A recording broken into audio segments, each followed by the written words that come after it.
when being a victim mode actually feels really good. As much as this may not make sense, the truth is you cannot disown that which you have not yet owned, okay? And most of us have disowned the victim. Well, kind of.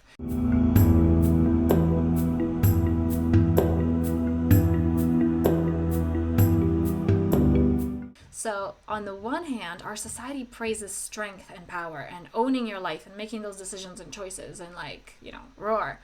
And on the other hand, you would ask, who would want victimhood, right? Who would want to be like, I'm the victim, poor me? Do you remember when you were a kid and you were feeling sick so you didn't have to go to school and you could just stay in bed or on the couch and watch TV all day? That kid. We were praised as children. Oftentimes we create this pattern that if I'm the victim, I can get what I want. If I feel sick, somebody feels sorry for me and takes care of me. Or if I'm hurt, I'm gonna get a candy, or I'm gonna get a treat. When I'm observing kids, it's like one will start whining if they did something bad, like let's say the boy hit his sister, and then he would be like, oh, I'm hurting too, because he knows that being a victim will not get him in so much trouble, because if he's hurt, he will not get punished as much as he would if he wasn't hurt. So we're taught that victimhood gets us what we want. It gets us attention. Now, how does this play out when we're older? I need you to think of somebody in your life, because we're absolutely definitely shifting this into personal responsibility, but for you to fully hear me, I need you to think of somebody outside of you, okay? A friend, a family member, somebody who's in a victim mode. So something's always wrong, they're always complaining, there's always either circumstances or people that are upsetting them. And what are they getting out of it? And this is a question to ask yourself, but really just looking at somebody outside of you, okay? We're practicing going into the observer seat, not going within. Just observe somebody else without judging, with just, this is interesting, just with curiosity. So that person, what are they getting out of it? And logically, we would go, well, they're not getting anything out of it. I mean, they're miserable. Who would want that? If we are dedicated to staying stuck in a particular situation, we're getting something out of it. And this is a great question to ask yourself. Where is it that this situation is serving me? Okay?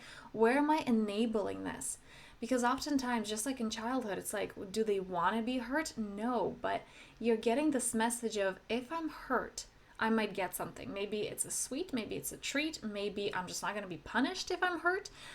Maybe I can watch some extra TV if I'm hurt, if I'm not feeling well. And people actually manifest physical illnesses for these reasons, so that they have this excuse of being a victim, so that they don't have to take control of their life, right? Because think about it. One of the things that we get out of it, and I'm thinking of people who have addictions. I mean, we're all addicted to something on some level, but like the big ones that are like alcoholism or drugs, right?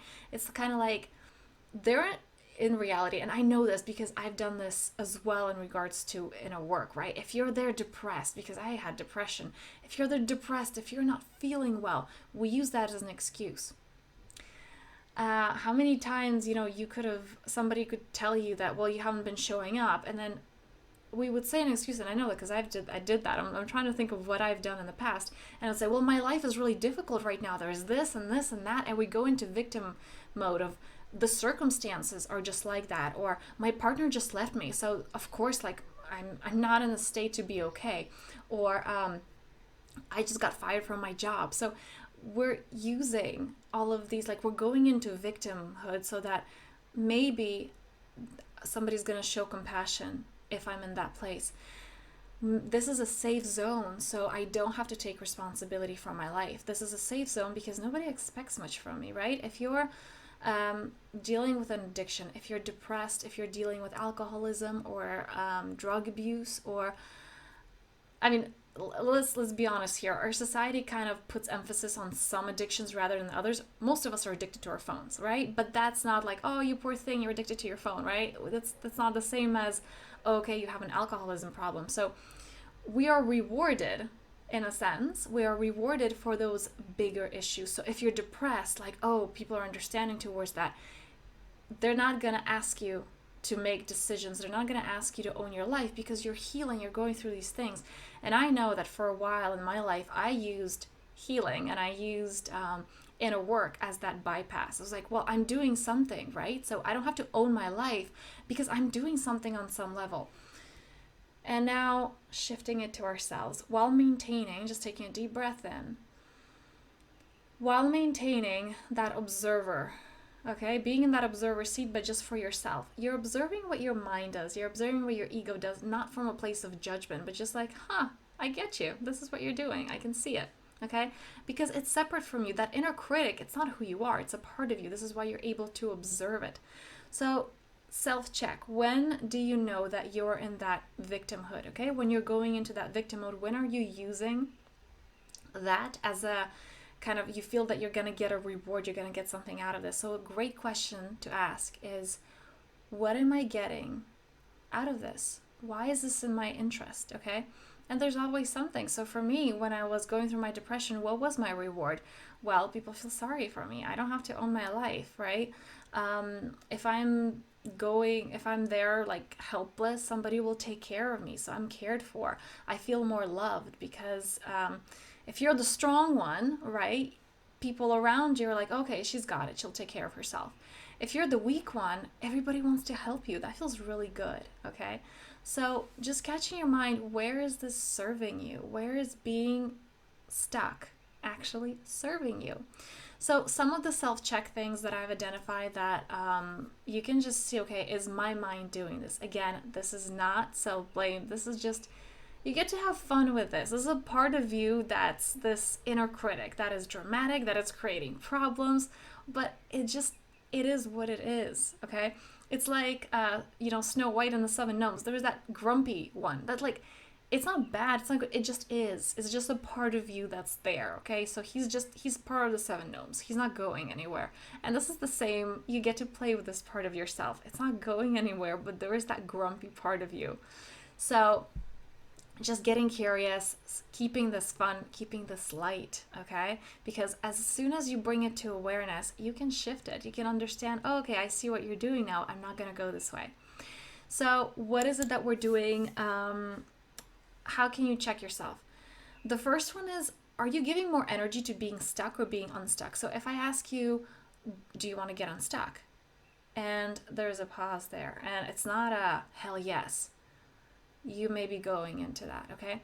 Also noticing are you giving more energy to the problem or the solution? This is actually something that I ask my kids, like, are you part of the problem or are you part of the solution?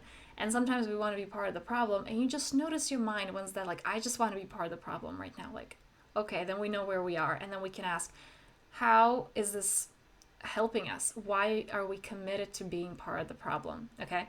Another one is excuses. So basically, it's like, there's not enough time, but this, but that. So when we're committed to making excuses, so things like, my case is different, right? Nobody understands because there's so many people in the world, but you're so very unique. I know this is one that I've used as well. It's like, well, my case is different. I'm depressed. Nobody understands me. You're not alone, okay? It's not a unique case. When our mind goes into that, like, that's a sign. When the healing process takes several weeks. And I'm not saying integration here. This is very different. When the healing itself, like you're just dragging it on and on and on and on for several days or several weeks, it's one thing to have healing, and it has to go hand in hand with integration. So we go through a deep healing, and then how is it that we can apply this to our life? What shifts are we making? What decisions are we making?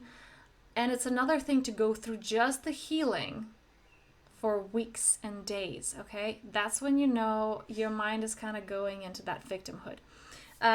Next one. Whatever triggers us in another is often what we have unresolved within ourselves.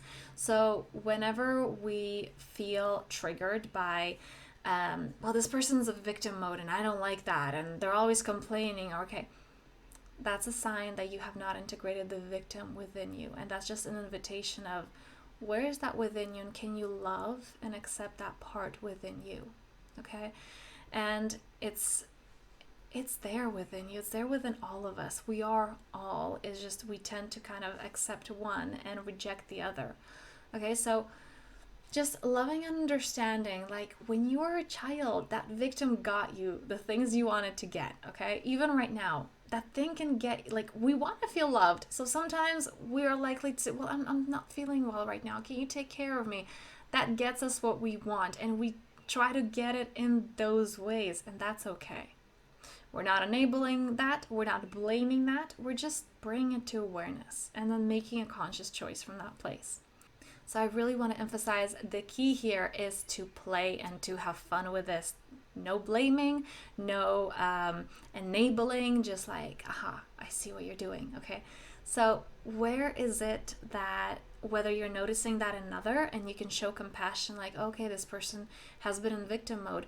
What is it that they're getting out of it? And if they're going into that place, that means they need it. That means they feel unloved. That means they feel appreciated. I'm thinking of a friend right now who had an alcohol abuse problem, and it was from that place. That person was really committed to being stuck in that place, and it's because there was that empty feeling within that I really need this, because that's the only way I'm appreciated. That's the only way that I'm seen if I have a problem. That's the only way that I'll be cared for. So just noticing that and loving that in another, and then seeing that within. Where is it that I have that? Where is it that being stuck is actually helping me? Okay? Because so often we're committed to being stuck because that feels good. So just bringing that to awareness. If this is something that you need further support with, this is something that I do with my one-on-one clients, really going in deep, because these are great things to bring to awareness, but really noticing and shifting, rescripting those past stories. And this is such powerful work. Like, I get feedback such as, that, oh, this could be released in 1 hour, while I thought this would take years of therapy. It doesn't. It really doesn't. It's an energetic shift, and then from there you just make different choices and you integrate that into your daily life. So if this is what you want, definitely reach out to me, DM Instagram or info@thepowerfulself.me, and we can see how we can work together. And on this note, I am wishing you a very powerful day.